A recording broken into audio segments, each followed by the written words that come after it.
ಎಲ್ಲರ ನಿರೀಕ್ಷೆ ಇದೆ ಸಿದ್ದರಾಮಯ್ಯನವರ 14ನೇ ಬಜೆಟ್ ಯಾವ ರೀತಿಯಾಗಿರುತ್ತೆ ಅಂತ.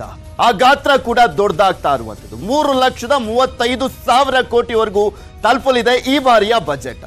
ಅದರಲ್ಲೂ ಸ್ಪೆಷಲಿ ಗ್ಯಾರಂಟಿ ವಿಚಾರಕ್ಕೆ ಸಂಬಂಧಪಟ್ಟಂತೆ ಎಲ್ಲರ ಕುತೂಹಲಕ್ಕೆ ಎಡೆ ಮಾಡಿಕೊಟ್ಟಿರುವಂತದ್ದು ಈ ಬಾರಿಯ ಬಜೆಟ್. ಮತ್ತೆ ಯಾವ್ದು ಆಡ್ ಆನ್ ಆಗುತ್ತೆ, ಯಾವ್ದನ್ನ ಕೈ ಬಿಡ್ತಾರೆ ಅಂತ. ಅದರ ಜೊತೆಗೆ ಇವರ ಪ್ರಣಾಳಿಕೆಯನ್ನ ಕೂಡ ನೋಡಿದಂತ ಸಂದರ್ಭದಲ್ಲಿ ಈ ಗ್ಯಾರಂಟಿಗಳಿಗೆ ಹತ್ತತ್ರ 60,000 ಕೋಟಿವರೆಗೂ ಆಗ್ಬೋದು. ಅದರ ಜೊತೆಗೆ ಪ್ರಣಾಳಿಕೆಯನ್ನ ಕೂಡ ಲೆಕ್ಕ ಹಾಕೊಂಡು ನೋಡಿದ್ರೆ 75,000 ಕೋಟಿವರೆಗೂ ಕೂಡ ರಾಜ್ಯ ಸರ್ಕಾರದ ಮೇಲೆ ಹೊರೆ ಬೀಳುವಂತ ಸಾಧ್ಯತೆ ಇದೆ. ಸೊ ಹೀಗಾಗಿನೇ ಈ ಕುತೂಹಲ ಮತ್ತಷ್ಟು ದುಪ್ಪಟ್ಟಾಗ್ತಾ ಹೋಗ್ತಾ ಇದೆ. ಸಿದ್ದರಾಮಯ್ಯ ಮಂಡಿಸ್ತಾ ಇರುವಂತಹ 14ನೇ ಬಜೆಟ್ 16 ನಿರೀಕ್ಷೆ ಮತ್ತು ಸವಾಲುಗಳನ್ನ ಹೊಂದಿರುವಂತ. ಸಿದ್ದರಾಮಯ್ಯ ನೇತೃತ್ವದ 2.0 ಸರ್ಕಾರ 2ನೇ ಅವಧಿಗೆ ಮುಖ್ಯಮಂತ್ರಿ ಆಗಿದ್ದಾರೆ. 14ನೇ ಬಾರಿಗೆ ಬಜೆಟ್ ಅನ್ನ ಮಂಡಿಸುತ್ತಿದ್ದಾರೆ. 16 ಸವಾಲುಗಳು. ಆ ಸವಾಲನ್ನ ಯಾವ ರೀತಿ ನಿರ್ವಹಿಸುತ್ತಾರೆ ಅನ್ನೋದಕ್ಕೆ ಉತ್ತರ ನೇನು ಕೆಲವೇ ಕ್ಷಣಗಳಲ್ಲಿ ಮಂಡನೆ ಆಗಲಿರುವ ಬಜೆಟ್ ನೀಡಲಿದೆ. ಇನ್ನು ಪೃಥ್ವಿ ಹೇಳ್ತಾ ಇದ್ದ ಹಾಗೆ ಈ ಬಾರಿ ಬಜೆಟ್ನ ಗಾತ್ರ ಅಂದಾಜು 3,35,000 ಕೋಟಿಯನ್ನ ದಾಟುವ ನಿರೀಕ್ಷೆ. ಇನ್ನು ಗ್ಯಾರಂಟಿ ನಿರೀಕ್ಷೆಯಲ್ಲಿರುವ ಜನರಿಂದ ಈ ನಿರೀಕ್ಷೆಯ ಹೊರೆ ಮತ್ತಷ್ಟು ಹೆಚ್ಚಾಗ್ತಾ ಇದೆ. ಜನಪರ ಯೋಜನೆಗಳನ್ನ ಕೊಡ್ತಾರಾ ಅಥವಾ ಕೇವಲ ಈ ಗ್ಯಾರಂಟಿಗಳ ಮ್ಯಾನೇಜ್ಮೆಂಟ್ಗೆನೆ ಈ ಹೆಚ್ಚಿನ ಅನುದಾನವನ್ನ ಮೀಸಲಿಡ್ತಾರಾ? ಇದೆಲ್ಲದರ ಬಗ್ಗೆ ಅಪಾರ ನಿರೀಕ್ಷೆಗಳು ಸಹಜವಾಗಿ ಇದ್ದೇ ಇದೆ.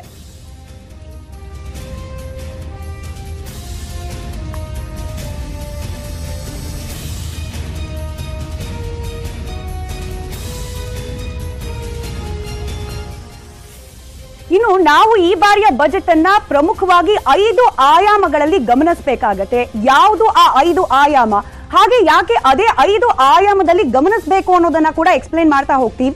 ಮೊದಲನೇದಾಗಿ ಸಿದ್ದರಾಮಯ್ಯ ಅವರ ಸೂಟ್ ಕೇಸ್ನ ಮೇಲೆ ನಿರೀಕ್ಷೆ ಇರೋದೇ ನಮ್ಮ ಗ್ಯಾರಂಟಿ ಯೋಜನೆಗಳ ಭವಿಷ್ಯಕ್ಕೆ ಸಂಬಂಧಪಟ್ಟಂತೆ ಏನಾಗುತ್ತೆ ಅನ್ನೋ ವಿಚಾರಕ್ಕೆ ಸಂಬಂಧಪಟ್ಟಂತೆ. ಹಾಗಾದ್ರೆ ಈ ಗ್ಯಾರಂಟಿ ಜಾರಿಗೆ ಸಂಬಂಧಪಟ್ಟಂತೆ ಬಜೆಟ್ ನಲ್ಲಿ ನಾವು ಇಟ್ಕೊಳ್ಬಹುದಾದ ನಿರೀಕ್ಷೆ ಏನು? ಸಹಜವಾಗಿ 50,000 ರಿಂದ 60,000 ಕೋಟಿಯಷ್ಟು ಬೇಕಾಗುತ್ತೆ ಈ 5 ಗ್ಯಾರಂಟಿಗಳ ಅನುಷ್ಠಾನಕ್ಕೆ ಅನ್ನೋದ್ರಿಂದ ಈ ಒಂದು ಅಮೌಂಟ್ ಅನ್ನ, ಈ ಮಟ್ಟದ ಆರ್ಥಿಕ ಹೊರೆಯನ್ನ ಯಾವ ರೀತಿ ನಿಭಾಯಿಸ್ತಾರೆ, ಎಲ್ಲಿಂದ ಹಣವನ್ನ ಕ್ರೋಢೀಕರಿಸ್ತಾರೆ, ಎಲ್ಲಿಂದ ಹಣವನ್ನ ಕಟ್ ಆಫ್ ಮಾಡ್ತಾರೆ, ಈ ನಿರೀಕ್ಷೆಗಳಿಗೆ ಉತ್ತರವನ್ನ ಕೊಡೋ ಸಾಧ್ಯತೆ ಇರೋದು ಈ ಬಾರಿ ಸಿದ್ದರಾಮಯ್ಯ ಅವರು ಮಂಡಿಸಲಿರುವ ಬಜೆಟ್ಗೆ. ಇದರ ಜೊತೆಗೆ ಲೋಕಸಭಾ ಚುನಾವಣೆ ಇರೋದು ಕೇವಲ ಬೆರಳೆಣಿಕೆ ತಿಂಗಳಷ್ಟು ದೂರದಲ್ಲಿ.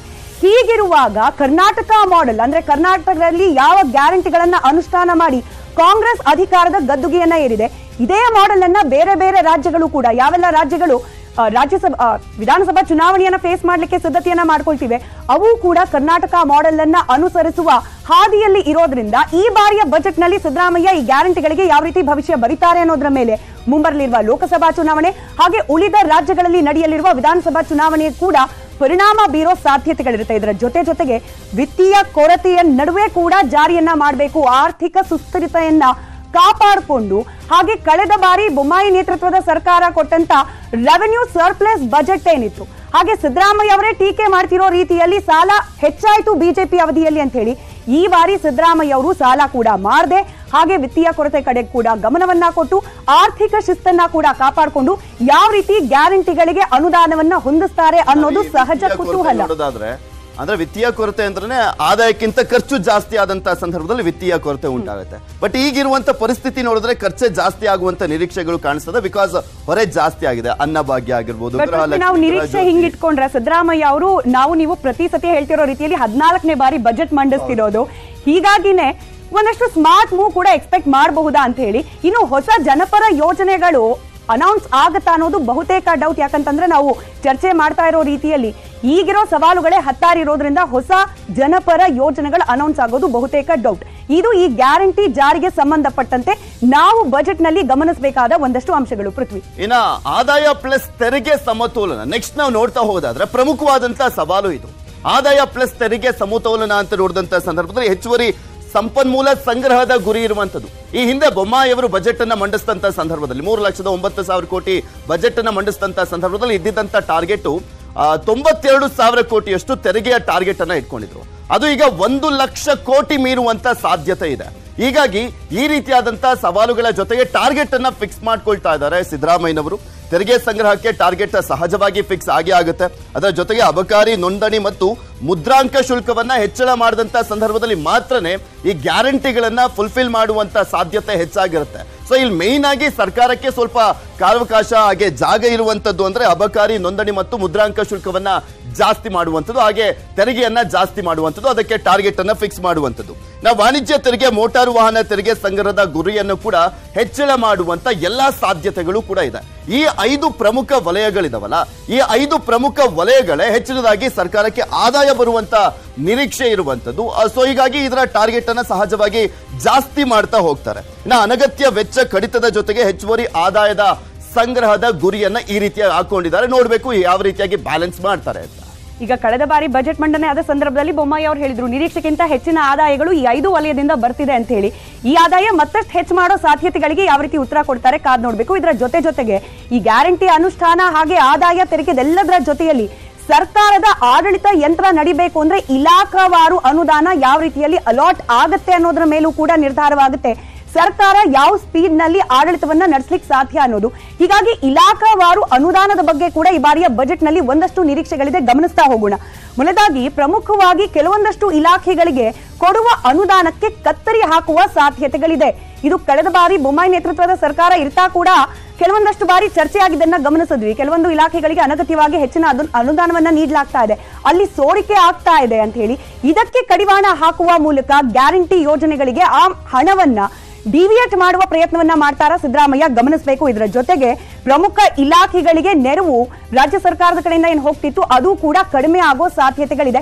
ಯಾವ ಇಲಾಖೆ ಕಡಿಮೆ ಆಗುತ್ತೆ, ಯಾವ ಇಲಾಖೆಗೆ ಜಾಸ್ತಿ ಆಗುತ್ತೆ, ಯಾವ ಇಲಾಖೆಗೆ ರಿಟೈನ್ ಮಾಡ್ಕೊಳ್ತಾರೆ ಅದನ್ನ ಇನ್ನೇನು ಕೆಲವೇ ಹೊತ್ತಿನಲ್ಲಿ ಸಿದ್ದರಾಮಯ್ಯ ಅವರೇ ಉತ್ತರ ನೀಡಲಿದ್ದಾರೆ. ಇದರ ಜೊತೆಗೆ ಇಲಾಖೆಗಳ ಹೊಸ ಪ್ರಸ್ತಾವನೆಗೆ ಯಾವುದೇ ಅವಕಾಶ ಇರುವ ಸಾಧ್ಯತೆಗಳಿಲ್ಲ. ಇರೋದನ್ನೇ ಬ್ಯಾಲೆನ್ಸ್ ಮಾಡಬೇಕು, ಇರೋದ್ರಲ್ಲೂ ಕೂಡ ಕಡಿಮೆ ಮಾಡಬೇಕು ಅನ್ನೋ ಇರಾದೆ ಇರೋದ್ರಿಂದ ಹೊಸ ಡಿಮ್ಯಾಂಡ್ಗಳಿಗೆ, ಹೊಸ ಬೇಡಿಕೆಗಳಿಗೆ ಈ ಬಾರಿಯ ಬಜೆಟ್ ನಲ್ಲಿ ಆಲ್ಮೋಸ್ಟ್ ಯಾವುದೇ ರೀತಿಯ ಸ್ಪಂದನೆ ಸಿಗುವ ಸಾಧ್ಯತೆಗಳು ಕಡಿಮೆ ಇದೆ. ಇನ್ನು ನಿಗಮ ಮಂಡಳಿಗಳಿಗೆ ಅನುದಾನ ಕಡಿತ, ಇನ್ಫ್ಯಾಕ್ಟ್ ಬಿಳಿ ಆನೆ ಅಂತ ಕರೀತಾರೆ ನಿಗಮ ಮಂಡಳಿಗಳನ್ನ, ನೀಡ್ತಾ ಇರುವ ಅನುದಾನವನ್ನ ಅಲ್ಲೂ ಒಂದ್ ಸ್ವಲ್ಪ ಕಟ್ ಆಫ್ ಮಾಡಿ ಆ ಮೂಲಕ ಬ್ಯಾಲೆನ್ಸ್ ಬಜೆಟ್ ನೀಡುವ ಪ್ರಯತ್ನವನ್ನ ಸಿದ್ದರಾಮಯ್ಯ ಅವರು ಮಾಡ್ತಾರಾ ಅನ್ನೋದು ಸದ್ಯಕ್ಕಿರುವ ಕುತೂಹಲ. ಇದರ ಜೊತೆಗೆ ಕೆಲವೊಂದಷ್ಟು ನಿಗಮ ಮಂಡಳಿಗಳನ್ನ ವಿಲೀನಾನೇ ಮಾಡಬೇಕು ಅನ್ನೋದು 2020ನೇ ಇಸ್ವಿಯಲ್ಲೂ ಕೂಡ ಇದಕ್ಕೆ ಸಂಬಂಧಪಟ್ಟಂತೆ ಚರ್ಚೆ ಆಯ್ತು, ಆಯೋಗ ರಚನೆ ಆಯ್ತು, ಆದ್ರೆ ಏನು ಇಂಪ್ಲಿಮೆಂಟ್ ಆಗ್ಲಿಲ್ಲ.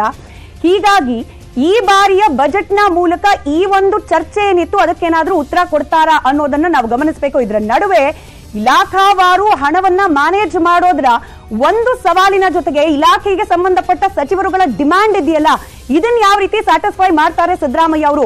ಮಿನಿಸ್ಟರ್ಗಳ ಡಿಮ್ಯಾಂಡ್ ಇರುತ್ತೆ, ನಮ್ಮ ಇಲಾಖೆಗೆ ಹೆಚ್ಚಿನ ಅನುದಾನವನ್ನ ಕೊಡಿ ಅಂತ ಹೇಳಿ. ಅವರನ್ನು ಯಾವ ರೀತಿ ಬ್ಯಾಲೆನ್ಸ್ ಮಾಡ್ತಾರೆ ಸಿದ್ದರಾಮಯ್ಯ ಅವರು ಅನ್ನೋದನ್ನು ಕೂಡ ಕೆಲವೇ ಕ್ಷಣಗಳಲ್ಲಿ ನಾವು ಕಾದ್ ನೋಡ್ಬೇಕಾಗುತ್ತೆ. ನೀವು ಹೇಳ್ದಂತೆ ಆಕ್ಚುಲಿ ಜಲಸಂಪನ್ಮೂಲ ಇಲಾಖೆನೆ ನಾವು ನೋಡೋದಾದ್ರೆ ಅವ್ರ ಪ್ರಣಾಳಿಕೆಯಲ್ಲಿ ಹೇಳಿದ್ರು 1.5 ಲಕ್ಷ ಕೋಟಿಯನ್ನ 5 ವರ್ಷದಲ್ಲಿ ನಾವು ಮೀಸಲಿರಿಸ್ತೀವಿ ಅಂತ. ಅಂದ್ರೆ ವರ್ಷ ಮಿನಿಮಮ್ ಅಂದ್ರೂ 30,000 ಕೋಟಿನಷ್ಟಾದ್ರೂ ಮೀಸಲಿರಿಸಬೇಕಾಗುತ್ತೆ. ನೋಡೋಣ, ಆ ಚಾಲೆಂಜ್ ಎಲ್ಲ ಸಹಜವಾಗಿ ಬ್ಯಾಲೆನ್ಸ್ ಮಾಡೇ ಮಾಡ್ತಾರೆ. ಬಟ್ ಯಾವ ರೀತಿಯಾಗಿ ಅನ್ನುವಂಥದ್ದು ಅಷ್ಟೇ ಇಲ್ಲಿ ಇಂಪಾರ್ಟೆಂಟ್ ಆಗಿರುವಂಥದ್ದು. ನೆಕ್ಸ್ಟ್ ನಾವು ನೋಡೋದಾದ್ರೆ ಪ್ರಮುಖವಾಗಿ ಇದೆಲ್ಲ ಟಾರ್ಗೆಟ್ಗಳ ಜೊತೆಗೆ ಮೇನ್ ಆಗಿ ಇರುವಂತದ್ದು ಅಂದ್ರೆ ಒಂದು ಫೈನಲ್ ಮ್ಯಾಚ್ ಅಂತ ಯಾವುದನ್ನ ಹೇಳ್ತೀವಿ ಅಂದ್ರೆ ಅದು ಲೋಕಸಭೆ ಎಲೆಕ್ಷನ್ ಅನ್ನ. ಇಲ್ಲಿ ಪ್ರಮುಖವಾಗಿ ಈ ಗ್ಯಾರಂಟಿಗಳನ್ನ ಜಾರಿ ಮಾಡೋದ್ರ ಜೊತೆಗೆ ನೆಕ್ಸ್ಟ್ ಕಾಂಗ್ರೆಸ್ ಈ ಗ್ಯಾರಂಟಿಗಳನ್ನ ಫುಲ್ಫಿಲ್ ಮಾಡಿದೀವಿ ನೋಡಿ, ನಾವು ಕೊಟ್ಟಂತ ಭರವಸೆಗಳನ್ನ ಈಡೇರಿಸಿದ್ದೀವಿ. ಸೊ ಹೀಗಾಗಿ ಈ ಲೋಕಸಭೆ ಚುನಾವಣೆಗೂ ಕೂಡ ಅವರು ಹೆಚ್ಚಿನ ಅಂದ್ರೆ 20ಕ್ಕೂ ಹೆಚ್ಚಿನ ಸ್ಥಾನವನ್ನ ಗೆಲ್ಲಬೇಕು ಅನ್ನುವಂತ ನಿರೀಕ್ಷೆಗಳನ್ನ ಇಟ್ಕೊಂಡಿದ್ದಾರೆ. ಈಗ ಆಲ್ರೆಡಿ ಎಲ್ಲಾ ರೀತಿಯಾದಂತಹ ಗ್ರೌಂಡ್ ವರ್ಕ್ ಅನ್ನ ಮಾಡ್ತಾ ಇರುವಂತ ಹಿನ್ನೆಲೆಯಲ್ಲಿ ಸಹಜವಾಗಿ ಅದೊಂದು ಟಾರ್ಗೆಟ್ ಇದೆ. ಅದರ ಜೊತೆಗೆ ಇನ್ನು ಒಂದು ವರ್ಷದಲ್ಲಿ ಒಂಥರ ಯುದ್ಧದ ವಾರ್ಫೀಲ್ಡ್ ಇದ್ದಂಗೆ ಈ ಮುಂದಿನ ಒಂದು ವರ್ಷ ಅಂದ್ರೆ ತಾಲೂಕ್ ಪಂಚಾಯತಿ, ಜಿಲ್ಲಾ ಪಂಚಾಯತಿ, BBMP ಎಲೆಕ್ಷನ್ ಇದೆ, ಅದಾದ್ಮೇಲೆ ಲೋಕಸಭೆ ಎಲೆಕ್ಷನ್ ಬೇರೆ ಇರುವಂತ ಹಿನ್ನೆಲೆಯಲ್ಲಿ ಸಹಜವಾಗಿ ಈ ಬಾರಿಯ ಬಜೆಟ್ ಅದೆಲ್ಲದರ ನಿರೀಕ್ಷೆಗೆ ತಕ್ಕಂತೆ ಕೊಡಬೇಕಾಗಿದೆ. ಜನರು ಕೂಡ ತುಂಬಾ ಕಾತರದಿಂದ ಕಾಯ್ತಾ ಇದ್ದಾರೆ. ಇದರ ಜೊತೆಗೆ ಬಿಜೆಪಿ ಮತ್ತು JDSಗೂ ಕೂಡ ಇದೇ ಅಸ್ತ್ರ ಆಗ್ಬಿಡುತ್ತೆ ಲೋಕಸಭೆ ಚುನಾವಣೆಯಲ್ಲಿ. ನೋಡಿ, ಮೋಸ ಮಾಡ್ಬಿಟ್ರು, ವಚನ ಭ್ರಷ್ಟರು ಅಂತೆಲ್ಲ ಅಸ್ತ್ರವನ್ನ ಮಾಡ್ಕೊಳ್ಳುವಂತ ಸಾಧ್ಯತೆ ಇರುವಂತ ಹಿನ್ನೆಲೆಯಲ್ಲಿ ಈ ವರ್ಷದ ಬಜೆಟ್ ಸಿದ್ದರಾಮಯ್ಯನವರು ಮಂಡಿಸ್ತಾ ಇರುವಂತದ್ದು ಸಾಕಷ್ಟು ಸವಾಲಿನಿಂದ ಕೂಡಿದೆ. ಸವಾಲಿದೆ ಅಂತ ಹೇಳಿ ಬೇಕಾಬಿಟ್ಟಿಯಾಗಂತೂ ಬಜೆಟ್ ಅನ್ನ ಮಂಡನೆ ಮಾಡ್ಲಿಕ್ಕೆ ಆಪ್ಷನ್ ಇಲ್ಲ, ಆ ಥರದಲ್ಲಿ ಮಾಡೋದು ಇಲ್ಲ ಸಿದ್ದರಾಮಯ್ಯ ಅವರು ಅನ್ನೋ ನಿರೀಕ್ಷೆ ನಿಮ್ಗೆ. ಹೀಗಾಗಿ ಆರ್ಥಿಕ ಶಿಸ್ತಿನ ಮೇಲೂ ಕೂಡ ಬಹಳಷ್ಟು ನಿಗಾ ವಹಿಸುವ ನಿರೀಕ್ಷೆ ಇದೆ. ಸಿದ್ದರಾಮಯ್ಯ ಅವರಿಗೆ ಅಪಾರ ಅನುಭವ, ಹಣಕಾಸು ಸಚಿವರಾಗಿದ್ದಾರೆ ಕೂಡ, ಅನೇಕ ಬಾರಿ ಬಜೆಟ್ ಅನ್ನ ಮಂಡಿಸಿದ್ದಾರೆ. ಹೀಗಾಗಿ ಆರ್ಥಿಕ ಶಿಸ್ತನ್ನ ಯಾವ ರೀತಿ ಕಾಪಾಡ್ಕೊಂಡು ಹೋಗ್ತಾರೆ ಅನ್ನೋದನ್ನ ಕೂಡ ನಾವು ಗಮನಿಸಬೇಕು. ನಾನಾಗ್ಲೇ ಹೇಳ್ತಿದ್ದ ಹಾಗೆ ಪದೇ ರಾಜ್ಯ ಸರ್ಕಾರ ಮಾಡಿರುವ ಸಾಲದ ಪ್ರಮಾಣದಲ್ಲಿ ಆಗ್ತಾ ಇರುವ ಹೆಚ್ಚಳದ ಬಗ್ಗೆನೇ ಪ್ರಸ್ತಾಪ ಮಾಡಿದ್ದಾರೆ. ಹೀಗಾಗಿ ಹೆಚ್ಚಿಗೆ ಸಾಲ ಕೂಡ ಮಾಡದಲೇನೆ ಇರುವ ಸಾಲವನ್ನ ತೀರಿಸಿಕೊಂಡು ಇರುವ ಸವಾಲುಗಳನ್ನ ಮ್ಯಾನೇಜ್ ಮಾಡೋದು ಹೇಗೆ, ಆ ಮೂಲಕ ಆರ್ಥಿಕ ಶಿಸ್ತನ್ನ ಕಾಪಾಡೋದು ಹೇಗೆ ಅನ್ನೋದಕ್ಕೂ ಕೂಡ ಸಿದ್ದರಾಮಯ್ಯ ಅವರು ಉತ್ತರ ಕೊಡೋ ನಿರೀಕ್ಷೆ. ಈ 5 ಆಯಾಮಗಳಿಗೆ ಇನ್ನೇನು ಕೆಲವೇ ಹೊತ್ತಿನಲ್ಲಿ ಸಿದ್ದರಾಮಯ್ಯ ಅವರು ಮಂಡಿಸಲಿರುವ ತಮ್ಮ ವೃತ್ತಿ ಜೀವನದ 14ನೇ ಬಜೆಟ್ ಉತ್ತರವಾಗಿ ನಿಲ್ತಾ ಇದೆ. ಇನ್ನು ನಮ್ಮ ಜೊತೆಯಲ್ಲಿ ನಮ್ಮ editorial adviser south DP Satish sir join ಆಗಿದ್ದಾರೆ. Satish sir, good morning. Siddaramaiah ಅವರ ಕೆರಿಯರ್ನ 14ನೇ ಬಜೆಟ್, ಒಂದಷ್ಟು ಸವಾಲುಗಳನ್ನ ನಾವು ಎಕ್ಸ್ಪ್ಲೈನ್ ಮಾಡ್ತಾ ಇದ್ವಿ. ಈಗ ಪ್ರಮುಖವಾಗಿರೋ ಪ್ರಶ್ನೆ ಅಂತಂದ್ರೆ, ನಿಜವಾಗ್ಲೂ ಕೂಡ ರಾಜ್ಯ ಸರ್ಕಾರಕ್ಕೆ ಈ ಗ್ಯಾರಂಟಿಗಳನ್ನ ಮ್ಯಾನೇಜ್ ಮಾಡಿಕೊಂಡು ಬಜೆಟ್ ಅನ್ನ ಮಂಡಿಸೋದು ಹೊರೆ ಅನ್ನೋ ರೀತಿಯಲ್ಲಿದೆಯಾ? ಸಾಲ ಮಾಡೋ ಅಥವಾ ಯಾವುದೋ ಒಂದು ಇಲಾಖೆಗೆ ಅನುದಾನವನ್ನ ಕಟ್ ಆಫ್ ಮಾಡೇ ಮ್ಯಾನೇಜ್ ಮಾಡಬೇಕು ಅನ್ನೋ ಸಂದಿಗ್ಧ ಪರಿಸ್ಥಿತಿ ಇದೆಯಾ ಅಂತ ಹೇಳಿ. ಈಗ ನೋಡಿ, ಸಿದ್ದರಾಮಯ್ಯನವರು 14ನೇ ಬಜೆಟ್ ಮಂಡಿಸ್ತಾ ಇದ್ದಾರೆ. 94ನೇ ಇಸ್ವಿಯಲ್ಲಿ ಅವರು ಫಸ್ಟ್ ಹಣಕಾಸು ಮಂತ್ರಿ ಆದರು ದೇವೇಗೌಡರ ಸರ್ಕಾರದಲ್ಲಿ. ಆ ನಂತರದಲ್ಲಿ ಅವರು ಅಂದ್ರೆ 14 ವರ್ಷ ಅವರು ಫೈನಾನ್ಸ್ ಮಿನಿಸ್ಟರ್ ಆಗಿದ್ದಾರೆ ಅಂತ ಆಯ್ತು. 14ನೇ ಬಜೆಟ್ ಅನ್ನು ಮಂಡಿಸ್ತಾ ಇದ್ದಾರೆ. ಈ ದೇಶದಲ್ಲಿ ಇದೊಂದು ದಾಖಲೆ. ಇದು ನನಗೆ ಗೊತ್ತಿರೋಂಗೆ ಬಹಳ ಜನ ಯಾರು ಮಾಡಿಲ್ಲ. ಬಹುಶಃ ಇವ್ರಿಗಿಂತ ಮಂಡಿಸಿದವರು ಯಾರಾದ್ರೂ ಇದ್ದಿರಬಹುದು, ಬಟ್ ಬಹಳ ಜನ ಯಾರೂ ಇಲ್ಲ. ಬೆರಳಿಕೆ ಎಷ್ಟು ಜನ ಮಾತ್ರ ಇರೋದು. ಒಬ್ರು ಏನೋ 18 ಬಾರಿ ಗುಜರಾತ್ ನಮ್ಮ ರಾಜ್ಯಪಾಲರಾಗಿದ್ರಲ್ಲ, ಗುಜರಾತ್ ಫೈನಾನ್ಸ್ ಮಿನಿಸ್ಟರ್ ಆಗಿದ್ರು. ಅದು ಒಂದು ದಾಖಲೆ. ಸಿದ್ದರಾಮಯ್ಯನವರೇ ಪದೇ ಪದೇ ಹೇಳ್ತಾ ಇರ್ತಾರೆ, ನಾನು ಫಸ್ಟ್ ಹಣಕಾಸು ಮಂತ್ರಿ ಆದಾಗ 100 ಕುರಿ ಎಣ್ಸಕ್ಕೆ ಬರದೇ ಇದ್ದವನು ಫೈನಾನ್ಸ್ ಮಿನಿಸ್ಟರ್ ಮಾಡಿದ್ದಾರೆ ಅಂತ ಗೇಲಿ ಮಾಡ್ತಾ ಇದ್ರು. ನಾನು ಇಷ್ಟು ಬಜೆಟ್ ಮಂಡಿಸಿದ್ದೀನಿ ಅಂತ. ಅವರಿಗೆ ಇದ್ರ ಬಗ್ಗೆ ಒಂದು ದೊಡ್ಡ ಹೆಮ್ಮೆ ಇದೆ, ಭಾಳ ಸ್ವಾಭಿಮಾನ ಇದೆ ಇದ್ರ ಬಗ್ಗೆ ಅವರಿಗೆ. ಆದರೆ ಪರಿಸ್ಥಿತಿ ಏನಾಗಿದೆ ಅಂದರೆ, GST ಬಂದ ಮೇಲೆ ರಾಜ್ಯ ಸರ್ಕಾರಗಳಿಗೆ ಸಂಪತ್ತನ್ನು ಕ್ರೋಢೀಕರಣ ಮಾಡೋದು ಕಷ್ಟ ಆಗಿದೆ. ಈ GSTಯನ್ನು ಕಾಂಗ್ರೆಸ್ ಅವರು ವಿರೋಧ ಮಾಡೋಕ್ಕೂ ಆಗ್ತಾ ಇಲ್ಲ. ಯಾಕೆಂದ್ರೆ ಇವರೇ ಸ್ಟಾರ್ಟ್ ಮಾಡಿದ್ದದನ್ನು. ಈಗ ಅವರೇನು ಹೇಳ್ತಾ ಇದ್ದಾರೆ, ಮೋದಿ ಸರ್ಕಾರದ್ದು ಸರಿಯಾಗಿ ಇಂಪ್ಲಿಮೆಂಟ್ ಮಾಡಿಲ್ಲ, ಜಾರಿ ಮಾಡಿಲ್ಲ ಅಂತ ಹೇಳ್ತಾ ಇದ್ದಾರೆ. ಈ GST ಬಂದ ಮೇಲೆ ತೆರಿಗೆ ಹಾಕುವ ಅಧಿಕಾರವನ್ನೆಲ್ಲ ಕೇಂದ್ರ ಸರ್ಕಾರಕ್ಕೆ ಬಿಟ್ಟುಕೊಟ್ಟು ನಮ್ಮ ದುಡ್ಡನ್ನೇ ಅಲ್ಲಿಂದ ತರಿಸ್ಕೊಳ್ಳಿಕ್ಕೆ ಅವರಿಗೆ ಕೈ ಬೀಳೋದಕ್ಕೆ, ಕಾಲಿಗೆ ಬೀಳೋದು, ಕೈ ಮುಗಿಯೋದು, ಅಂಗಲಾಚೋ ಪರಿಸ್ಥಿತಿ ಬಂದಿದೆ. GST ಬಂದಿರೋದ್ರಿಂದ ರಾಜ್ಯ ಸರ್ಕಾರಕ್ಕೆ ಇನ್ನು ತೆರಿಗೆ ಹಾಕೋಕ್ಕೆ ಅವಕಾಶ ಇರೋದು ಯಾವುದು? ಕೇವಲ ಒಂದು ಅಬಕಾರಿ, ಎಕ್ಸೈಸು. ಅದರಲ್ಲಿ ಈಗಾಗಲೇ ಮಿತಿ ಮೀರಿ ಹೋಗಿದೆ, ಇನ್ನೂ ಜಾಸ್ತಿ ಹಾಕ್ಲಿಕ್ಕೆ ಸಾಧ್ಯ ಇಲ್ಲ. ಅದು ಬಿಟ್ಟರೆ ಸ್ಟಾಂಪ್ಸ್ ಆ್ಯಂಡ್ ರಿಜಿಸ್ಟ್ರೇಷನ್ ಡ್ಯೂಟಿ ಇದೆ, ಅದೊಂದು ಹಾಕ್ಬೋದು. ಅದು ಬಿಟ್ಟರೆ ಪೆಟ್ರೋಲ್ ಡೀಸೆಲ್, ಅದು ಕೂಡ ಹಾಕಕ್ಕೆ ಸಾಧ್ಯ ಇಲ್ಲ, ಅದ್ರ ರೇಟ್ ಕೂಡ ಜಾಸ್ತಿ ಆಗಿದೆ. ಇನ್ನು ಭಾರಿ ದೊಡ್ಡ ಮನರಂಜನಾ ತೆರಿಗೆ ಯಾವ್ದಾದ್ರು ಇದ್ರೆ ಹಾಕ್ಬೋದು. ಅದು ಬಿಟ್ಟು ಇನ್ನೇನೂ ಇಲ್ಲ ಇವರಿಗೆ ಸಂಪನ್ಮೂಲ ಕ್ರೋಢೀಕರಣ ಮಾಡಲಿಕ್ಕೆ. ಇನ್ನು ಸರ್ಕಾರಿ ಆಸ್ತಿಯನ್ನು ಮಾರಲಿಕ್ಕಾಗಲ್ಲ. ಈ PSUಗಳು ಅಂದರೆ ಸಾರ್ವಜನಿಕ ಉದ್ದಿಮೆಗಳಿದ್ವಲ್ಲ ರಾಜ್ಯ ಸರ್ಕಾರದ್ದು, ಅವುಗಳಲ್ಲಿ ಏನಾದರೂ ಹಣ ಬರ್ತಾ ಇದ್ದಿದ್ರೆ ಅದನ್ನು ಉಪಯೋಗಿಸ್ಬೋದಿತ್ತು. ಅವೆಲ್ಲ ಲಾಸಲ್ಲಿದ್ದಾವೆ, ಅವುಗಳಿಂದ ಹಣ ಹೋಗ್ತಾ ಇದೆ ಬಿಟ್ಟರೆ ಬರ್ತಾ ಇರೋದು ಯಾವುದೂ ಇಲ್ಲ. ಆ ಕಾರಣದಿಂದ ಸಂಪನ್ಮೂಲ ಕ್ರೋಢೀಕರಣ ಭಾಳ ಕಷ್ಟ ಆಗಿದೆ. ನಾನು ಹಿಂದಿನ ವಾರ ಮುಖ್ಯಮಂತ್ರಿಗಳನ್ನು ಭೇಟಿಯಾಗಿದ್ದೆ. ಅವರು ಹೇಳಿದ್ರು, ಇನ್ನು ಉಳಿದಿರೋ ಬಾಕಿ ತಿಂಗಳುಗಳಿಗೆ 41,000 ಕೋಟಿ ಬೇಕು ಈ 5 ಗ್ಯಾರಂಟಿಗಳಿಗೆ ಅಂತ. ಅಂದರೆ 60,000 ಕೋಟಿ ಬೇಕು. ಯಾಕೆಂದರೆ ಫ್ರೀ ಬಿ ಅನ್ನೋದನ್ನು ಅವರು ಒಪ್ಪಲ್ಲ.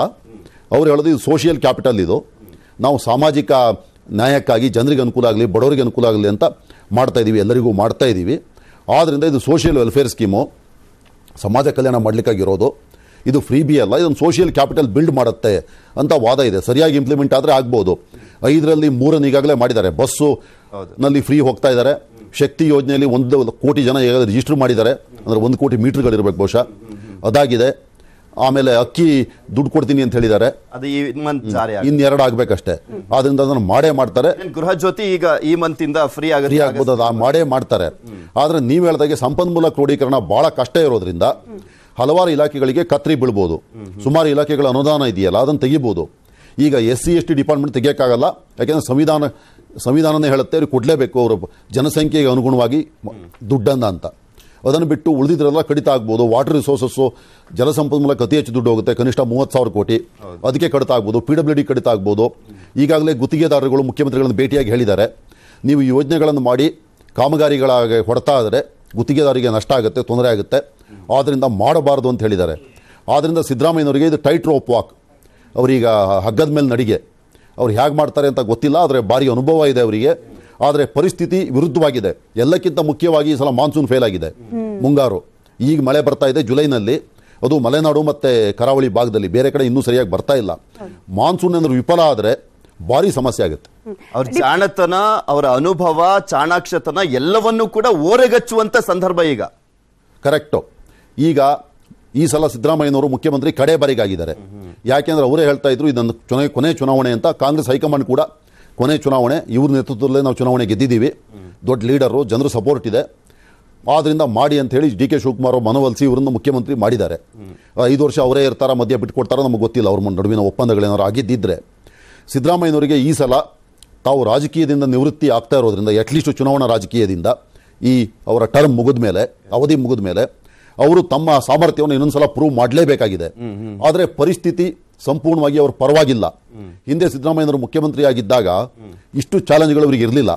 ಈಗ ಈ ಸಲ ಮುಂಗಾರನ್ನು ಕೈ ಕೊಟ್ಟರೆ ಭಾರಿ ದೊಡ್ಡ ತೊಂದರೆ ಆಗುತ್ತೆ. ಆಮೇಲೆ ಸಂಪನ್ಮೂಲ ಕ್ರೋಢೀಕರಣ ಈಗ ಅವ್ರ ಕೈ ತಪ್ಪಿ ಹೋಗಿದೆ. ಈ ಸಂಪನ್ಮೂಲ ಕ್ರೋಢೀಕರಣ ಅಂತ ಬಂದಾಗ ನಿನ್ನೆ ಬಿಜೆಪಿ ಲೀಡರ್ ಒಬ್ರು ಮಾತನಾಡ್ತಿದ್ರು ಸತೀಶ್ ಸರ್, ಈಗ ನಾವು ಕಳೆದ ಬಾರಿ ಕೊಟ್ಟಿರೋ ಬಜೆಟ್ ರೆವೆನ್ಯೂ ಸರ್ಪ್ಲಸ್ ಇದೆ. ಈ 5 ಪ್ರಮುಖ ಇಲಾಖೆಗಳಿಂದ ಬರ್ತಾ ಇರುವ ತೆರಿಗೆ ನಮ್ಮ ಆದಾಯ ಏನು ನಿರೀಕ್ಷೆ ಇತ್ತು ಅದಕ್ಕಿಂತ ಹೆಚ್ಚಿಗೆ ತೆರಿಗೆ ಕಲೆಕ್ಟ್ ಆಗ್ತಾ ಇದೆ ಅಂತ ಹೇಳಿ ನಾವು ಕಳೆದ ಬಾರಿ ಬಜೆಟ್ ನಲ್ಲೇ ತೋರಿಸಿದೀವಿ. ಅದನ್ನ ಸರಿಯಾಗಿ ಯುಟಿಲೈಸ್ ಮಾಡ್ಕೊಂಡ್ರೆ, ತೆರಿಗೆಯನ್ನ ಕಲೆಕ್ಟ್ ಮಾಡ್ಕೊಂಡ್ರೆ, ಪ್ಲಸ್ ಈ GST ಪಾಲಿನ ರಾಜ್ಯಕ್ಕೆ ಬರಬೇಕು ಅದು ಕೂಡ ಬಂದ್ಬಿಟ್ರೆ ಈ ಯೋಜನೆಗಳ ಅನುಷ್ಠಾನ, ಗ್ಯಾರಂಟಿಗಳ ಅನುಷ್ಠಾನ ದೊಡ್ಡ ಚಾಲೆಂಜೇ ಆಗಲ್ಲ. ಯಾಕಂತಂದ್ರೆ ಆಲ್ರೆಡಿ ಈ ಫಿನಾನ್ಷಿಯಲ್ ಇಯರ್ ಅಲ್ಲಿ 3 ತಿಂಗಳು ಆಗೋಗಿದೆ, 8 ತಿಂಗಳಿಗೆ ಮ್ಯಾನೇಜ್ ಮಾಡಬೇಕು. ಸೊ 60 ಕೋಟಿ ಅಂದಾಜು ಏನಿದೆ ಗ್ಯಾರಂಟಿ ಅನುಷ್ಠಾನಕ್ಕೆ, ಅದಕ್ಕೆ ಬೇಕಾಗಿರೋದೇ 45 ರಿಂದ 50 ಕೋಟಿ. ಇದು ಸಿಕ್ಕಿಬಿಡುತ್ತೆ ಅಂತಿದ್ದಾರೆ. ಈ ಅನಾಲಿಸಿಸ್ ಸರಿನಾ ಅಂತ? ಇಲ್ಲ, ಸಿದ್ದರಾಮಯ್ಯನವರೇ ಹೇಳಿದ್ರು 41,000 ಕೋಟಿ ಬೇಕು ಇನ್ನು ನೆಕ್ಸ್ಟ್ ಮಾರ್ಚ್ ತನಕ ಅಂತ. ಅಂದ್ರೆ ಇದನ್ನು ಮಾಡ್ಲಿಕ್ಕೆ ಸಾಧ್ಯ ಇಲ್ಲ ಅಂತಲ್ಲ. ಯಾಕೆಂದ್ರೆ 5 ಗ್ಯಾರಂಟಿ ಘೋಷಣೆ ಮಾಡಿದಾಗ ಕೆಲವರು ಅಪೋಸ್ ಮಾಡಿದ್ರು, ವಿರೋಧ ಮಾಡಿದ್ರು, ರಾಜ್ಯ ದಿವಾಳಿ ಆಗುತ್ತೆ ಹಾಗೆ ಹೇಗೆ ಅಂತ. ಅವಾಗಲೇ ಎಕನಾಮಿಸ್ಟ್ಗಳು ಎಲ್ಲ ಹೇಳಿದ್ರು. ಈಗ ಜಯರಾಮ್ ರಮೇಶ್ ತೋರ್ದವರು ಎಕನಾಮಿಕ್ಸ್ ಚೆನ್ನಾಗಿ ಗೊತ್ತಿರೋರು ಕೂಡ ಹೇಳಿದ್ರು ಸಾಧ್ಯ, ಇದೇನು ದೊಡ್ಡ ತಪ್ಪು ವಿಷಯ ಅಲ್ಲ ಅಂತ. ನಮ್ಮಲ್ಲೇ ರಾಜೀವ್ ಗೌಡ ಇದ್ದಾರೆ ಕಾಂಗ್ರೆಸ್ಸಲ್ಲಿ, ಅವರು ಕೂಡ ಹೇಳಿದ್ರು. ಬೇರೆ ಇಂಡಿಪೆಂಡೆಂಟ್ ಆಗಿರೋರು ಕೂಡ ಹೇಳಿದ್ರು, ಸ್ವತಂತ್ರವಾಗಿ ಅನಾಲಿಸಿಸ್ ಮಾಡಿದವರು, ವಿಶ್ಲೇಷಣೆ ಮಾಡಿದವರು ಕೂಡ ಹೇಳಿದರು ಅದು ದೊಡ್ಡ ವಿಷಯ ಅಲ್ಲ, ಖಂಡಿತವಾಗಿ ಅದನ್ನು ಮಾಡಬಹುದು. ಪ್ರಾಬ್ಲಮ್ ಏನಾಗಿದೆ ಅಂದರೆ GST ಬಾಕಿಯನ್ನು ಪೂರ್ತಿ ಬರೋಗಿ ಮಾಡ್ಕೋಬೇಕು ಆ ಕಡೆಯಿಂದ. ಆಮೇಲೆ ಏನೇನಕ್ಕೆ ತೆರಿಗೆ ಹಾಕ್ಲಿಕ್ಕೆ ರಾಜ್ಯ ಸರ್ಕಾರಕ್ಕೆ ಅಧಿಕಾರ ಇದೆ ಅದರಲ್ಲಿ ಜಾಸ್ತಿ ಹಾಕ್ಲಿಕ್ಕೆ ಸಾಧ್ಯ ಆಗಲ್ಲ.